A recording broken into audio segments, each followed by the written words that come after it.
We are currently examining a trade opportunity involved in Bitcoin. Recently, BTC experienced a significant surge, reaching a peak of 108789.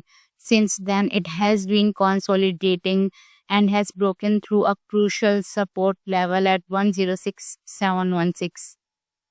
Upon analyzing the one-day time frame, we notice that BTC has been respecting a specific trend line. This trend line indicates a strong resistance level that BTC has been struggling to overcome. The trend line, which connects the highs of 108789 and 106716, suggests that BTC is facing significant resistance around the 107-108K range. And you can see the trend line in the chart that it is following this resistance and support for a very long time now.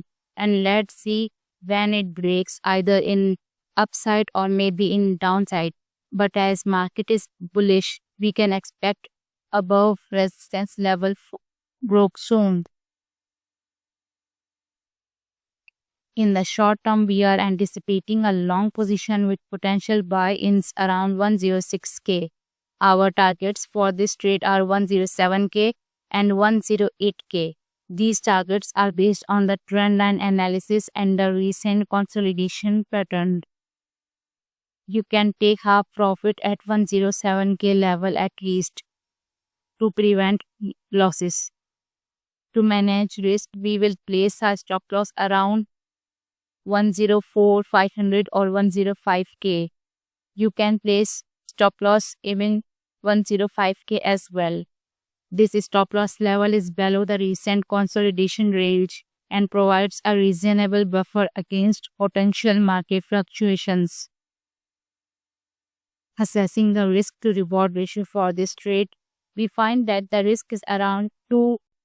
The risk to reward ratio of over 2 indicates a potentially profitable trade. In the event that BTC breaks through the 106K support level, we may consider taking a short position if it keeps breaking the support level above 107K. This would require a risk assessment of the market conditions and trend analysis. Our focus will be on the 103K level, which appears to be a consolidation point, which is not happening anytime soon. We will continue to monitor the movement, anticipating a potential breakout or breakdown. To summarize our trading strategy, we are looking to buy in around 106K with targets at 107 and 108K. And a stop loss around 104 and 105K. Our risk to reward ratio is good in long trade as well. As you can see that it is around 2, which means that every dollar we will earn $2. So it is a good risk to reward ratio strategy as well, which will work with limited time only.